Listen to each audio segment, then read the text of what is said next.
नमस्कार, myself doctor Seema Sharma, assistant professor SD government college Beawar.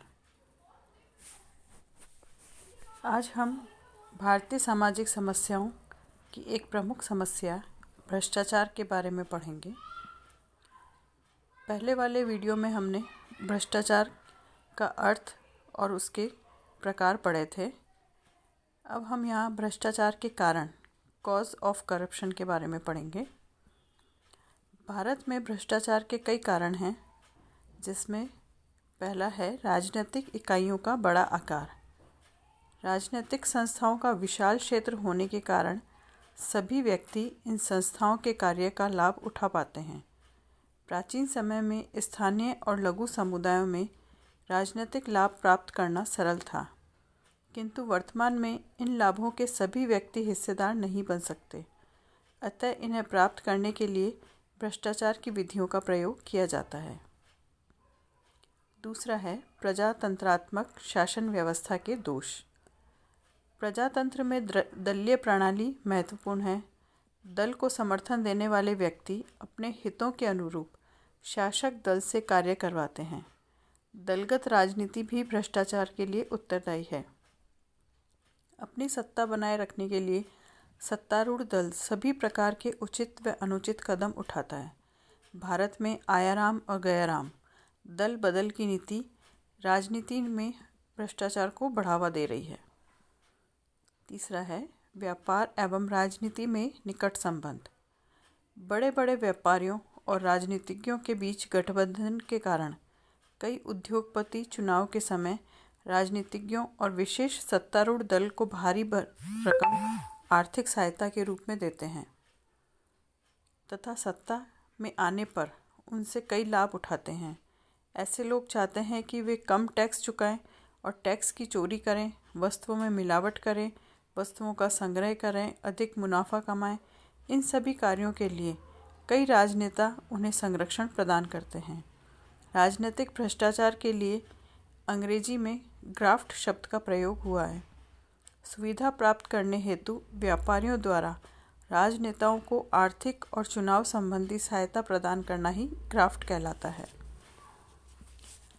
चौथा है सरकारी कार्यों का विस्तृत क्षेत्र। आजकल सरकार के कार्यों का दिनों दिन विस्तार हो रहा है। व्यापार, वाणिज्य, कृषि, बिजली, सड़क निर्माण, समाज कल्याण, सफाई, भवन निर्माण, उद्योग, यातायात, रक्षा, शिक्षा और अनेक अन्य विषयों से संबंधित कार्य राज्य के द्वारा किए जाने लगे हैं। इन कार्यों का संचालन सरकारी कर्मचारियों द्वारा किया जाता है और यह आवश्यक नहीं कि इनमें लगे सभी अधिकारी पूरी तरह ईमानदार होता यह है कि कई राजकीय कर्मचारी और अधिकारी अपने पद एवं अधिकारों का दुरुपयोग कर व्यक्तिगत लाभ कमाते हैं। सरकारी निर्णयों के लिए भी एक नहीं बल्कि अनेक व्यक्ति उत्तरदायी होते हैं। इस स्थिति का भी वे लाभ उठाते हैं। पांचवा है सामाजिक मूल्यों में परिवर्तन। वर्तमान समय में सामाजिक मूल्य बदले हैं। अब व्यक्तिवाद और भौतिक लाभ को अधिक महत्व दिया जाने लगा है। आज व्यक्ति का मूल्यांकन धन के आधार पर होने लगा है। अतः व्यक्ति सभी प्रकार के अनुचित साधनों का प्रयोग कर धनवान बनना चाहता है। छठा है मुद्रा अर्थव्यवस्था। मुद्रा व्यवस्था के प्रचलन के कारण धन संग्रह करना और उसे छुपा कर रखना आजकल सरल हो गया है। भ्रष्टाचार उन्मूलन के कारगर तरीकों का अभाव। देश में अब तक भ्रष्टाचार को समाप्त करने के लिए सशक्त और कारगर कदम नहीं उठाए गए और न ही भ्रष्टाचार के दोषी व्यक्तियों के लिए कोई कठोर दंड की व्यवस्था की गई है। इससे भ्रष्टाचारियों को अपनी शक्ति और पद का दुरुपयोग करने की चिंता नहीं रहती और वे निश्चिंत होकर ऐसा करते हैं। आठवां है विकास के असमान अवसर। सभी लोगों को विकास के समान अवसर प्राप्त न होने के कारण कई लोग अपना विकास करने और साधन जुटाने के लिए भ्रष्टाचार का सहारा लेते हैं। नौवां है निर्धनता। निर्धनता भी व्यक्ति को भ्रष्ट आचरण के लिए प्रोत्साहित करती है। 10वां है चारित्रिक पतन व नैतिक पतन। चरित्र एवं नैतिकता में पतन भ्रष्टाचार के लिए काफ़ी कुछ सीमा तक उत्तरदायी है। आज व्यक्ति का मूल्यांकन धन के आधार पर किया जाता है, चाहे वह अनैतिक तरीके से ही क्यों न एकत्रित किया गया हो। धनी व्यक्ति की समाज में अधिक प्रतिष्ठा होती है। ईमानदार, कर्तव्यनिष्ठ और सच्चे व्यक्ति की खिल्ली उड़ाई जाती है, क्योंकि उनसे महत्वपूर्ण पद पर रहकर भी आर्थिक लाभ नहीं उठाया, खुद भी खाए और दूसरों को भी खाने दे, ऐसा व्यक्ति ही आज व्यवहारिक माना जाता है। आज देश में चारों ओर चरित्र और नैतिकता का संकट है, जो भ्रष्टाचार को बढ़ावा दे रहा है। अगला है प्रशासकीय कठिनाइयाँ। शासकीय कठिनाइयों और बारीकियों से सभी व्यक्ति परिचित नहीं हैं, अतः झंझटों से मुक्ति पाने के लिए वे रिश्वत के रूप में रुपया देकर अपना काम निकलवा लेते हैं। अगला पॉइंट है पूंजी संग्रह की प्रवृत्ति। आज लोगों में धन संचय की प्रवृत्ति बढ़ी है और सभी व्यक्ति धन कमाकर प्रतिष्ठा अर्जित करना चाहते हैं। इसका कारण धन का दिनों दिन बढ़ता हुआ महत्व है, चाहे वह अनुचित साधनों से ही क्यों न कमाया गया हो। शिक्षा का अभाव। अशिक्षित और अनभिज्ञों का लाभ उठाने के लिए कर्मचारी और अधिकारीगण उनसे किसी न किसी प्रकार की रिश्वत के रूप में रुपया ऐंठ लेते हैं। अगला है बेकारी। बेकारी से मुक्ति पाने के लिए व्यक्ति घूस देकर नौकरी प्राप्त करना चाहता है। इससे भी भ्रष्टाचार को बढ़ावा मिलता है। कानून की अनभिज्ञता। विभिन्न क्षेत्रों में कानून की अनभिज्ञता एवं कानून की बारीकियों से सभी लोग परिचित नहीं हैं। अतः जो लोग कानून के रक्षक माने जाते हैं, वे लोग ही कानून के प्रति अनभिज्ञता का लाभ उठाकर रिश्वत लेते हैं।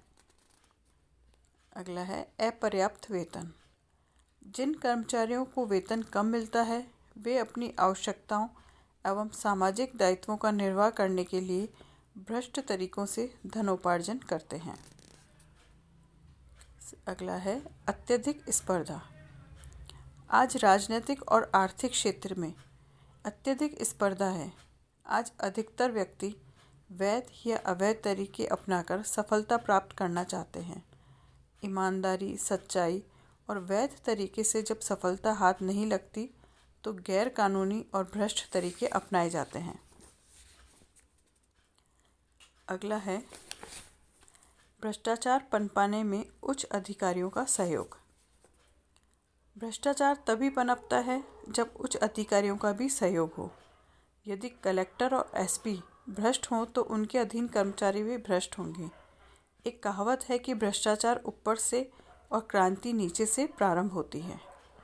कुछ ही समय पूर्व प्रधानमंत्री कार्यालय में हुए जासूसी कांड से प्रकट होता है कि इससे उच्च स्तरीय प्रशासनिक अधिकारी, राष्ट्रपति के निजी सचिव के सहायक व अन्य सचिव और प्रतिष्ठित व्यक्ति सम्मिलित थे, जो कि भारत सरकार के महत्वपूर्ण दस्तावेज और गुप्त सूचनाएं विदेशी सरकारों को बेच देते थे।